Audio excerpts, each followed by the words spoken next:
এই বিদ্যুৎ ফেতান্ন সাম্যর ঈদত যেন ওনারা নিজের বাড়ির জায়গায় ঈদ গরিব করেন স্যার এবছর আর ঈদ পরিবার ইউমেন কইল কথাই আনার আশায় আনো আর তা কিলাম এখন কোনো সম্ভব আর দেখতে নাই। চলতি বছর মার্চে কক্সবাজারের রোহিঙ্গা ক্যাম্প পরিদর্শনে এসে রোহিঙ্গা শরণার্থীরা আগামী বছর নিজ দেশে ঈদ করতে পারবেন বলে আশা প্রকাশ করেছিলেন প্রধান উপদেষ্টা ডক্টর মোহাম্মদ ইউনুস। আরে দেশ যাইতো না বলি আর এন করি না পারি মানুষের বোঝা হয়ে গেছে আর তো কে বোঝা হইতাম নসাই কেউ আর আইয়ে বাদ খাওয়াই যাক ইয়ন তো আর নসাই আর তো নিজের ক্ষমতা আছে আর ধন সম্পদ আছে যে জায়গা জমি আছে নিজের আর তো গরিব ফারির এই বিদ্যুৎ ফেতান্ন সাম্যর ঈদত যেন ওনারা নিজের বাড়ির জায়গায় ঈদ গরিব করেন।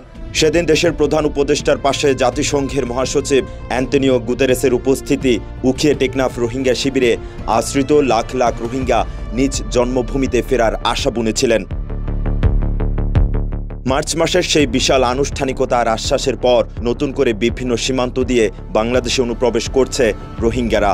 এতদিন এই খবর শুধুমাত্র দেশের গণমাধ্যমে প্রচার হলেও গত 13 জুলাই জাতিসংঘের শরণার্থী বিষয়ক সংস্থা UNHCR এর প্রতিবেদন প্রকাশের পর বিষয়টি আন্তর্জাতিক মহলেও সামনে আসে। সংস্থাটির প্রতিবেদনে নতুন করে 1.5 লাখ রোহিঙ্গা অনুপ্রবেশের কথা বলা হলেও শঙ্কিত হওয়ার মতো একটি বিশেষ বার্তাও ছিল আন্তর্জাতিক সংস্থাটির ওই প্রতিবেদনে, যেখানে বলা হয়েছিল 2017 সালের পর বাংলাদেশের সর্বোচ্চ সংখ্যক রোহিঙ্গা আশ্রয় নেওয়ার ঘটনা এটি।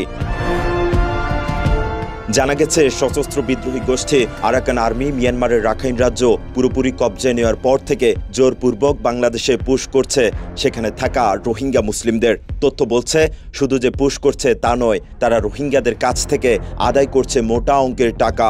মাটি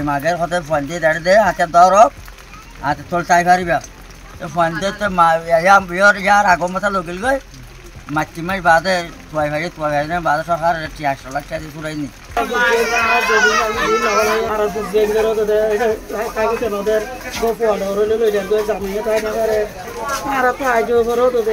যে নির্যাতন বার্মার মাঝে চলে না নিজস্ব সুখে দেখিয়েছি আর যেদিন ডকুমেন্ট আছিল বর্মার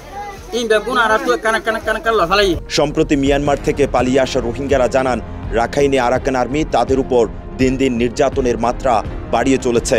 যাদের কাছে টাকা আছে তাদের সীমান্ত পার করে দিচ্ছে।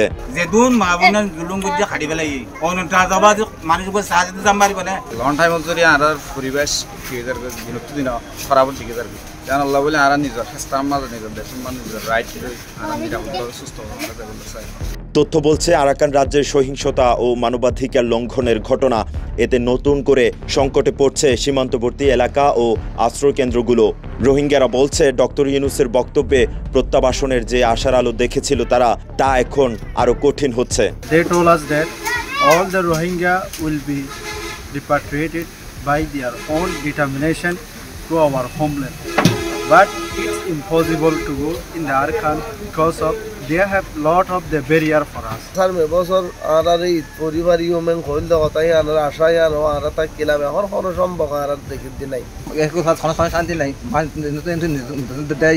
আর সমস্যা করে এড়ে যাই আর যাবো রাস্তা দেখি এটা আছে তো নদী যাতে জুলুম করে দেয় ইয়াইও যাচ্ছে আর হে জুলুম মাঝে এখন যাচ্ছে আর যাই না বাড়ি দিয়া রাস্তা নদীকে দিয়া। এদিকে রোহিঙ্গা প্রত্যাবাসন ইস্যুতে নিজের মতামত প্রকাশ করতে গিয়ে জ্যেষ্ঠ সাংবাদিক তানভীরুল মিরাজ রিপন কালের কণ্ঠকে জানিয়েছেন রোহিঙ্গারা বাংলাদেশে এসেছে প্রায় 8 বছর হলো, তাদের এখনো মিয়ানমারে পাঠানো যায়নি। তিনি মনে করেন রোহিঙ্গাদের দাবি দেওয়া বিবেচনায় রেখে পুরো গ্লোবাল কমিউনিটি এবং বাংলাদেশ প্রত্যাবাসন ইস্যুতে ফেল করেছে। পুরো global community including Bangladesh fail করেছে রোহিঙ্গা রিপাট্রিয়েট করতে। রোহিঙ্গাদের রিপাট্রিয়েট না হওয়ার ফলে রোহিঙ্গাদের মধ্যে ভীষণ ক্ষোভ জমেছে এবং ধোঁয়াশা হয়েছে এবং ভবিষ্যৎ সম্পর্কে অনিশ্চয়তা ও ভয় তৈরি হয়েছে। একই ইস্যুতে নিরাপত্তা বিশ্লেষকরা বলছেন প্রধান উপদেষ্টা রোহিঙ্গাদের যে প্রতিশ্রুতি দিয়েছেন সে অনুযায়ী কাজ করে দেখাতে হবে যে রোহিঙ্গারা ফেরত যাচ্ছে, এটি শুধু মুখে আশ্বাস দিলে হবে না। বাংলাদেশের প্রধান উপদেষ্টা যেই প্রতিশ্রুতি দিয়েছেন সেই অনুযায়ী যথাযথভাবে কার্যকরভাবে কাজ করে সেটা প্রমাণ করতে হবে যে রোহিঙ্গাদের ফেরত পাঠানো যাচ্ছে, তারা ফেরত যাচ্ছে। শুধু মুখে কথা বললে হবে না, আমাদের সমস্যা অনেক কঠিন সমস্যা হবে আমাদের জন্য। তারা আমাদের জন্য জাতীয় নিরাপত্তার বরাবরই একটা হুমকি হয়ে থাকবে। UNHCR এর প্রতিবেদনে যেখানে বলা হয়েছে নতুন করে দেশে প্রবেশ করেছে 1.5 লাখ রোহিঙ্গা, যা শুধুমাত্র আশ্রয় শিবিরের ঠাঁই পাওয়াদের তথ্য অনুযায়ী। অথচ এর আরও বেশি রোহিঙ্গা সেন্ট মার্টিন সহ বিভিন্ন এলাকায় আশ্রয় নিয়েছে, যার হিসেব সরকার ও আন্তর্জাতিক সংস্থাগুলোর কাছেও নেই। কক্সবাজারের রোহিঙ্গা শরণার্থী ক্যাম্প থেকে রহমতুল্লাহর পাঠানো তথ্য ও ছবিতে মেহরাজ হোসেন, কালের কণ্ঠ।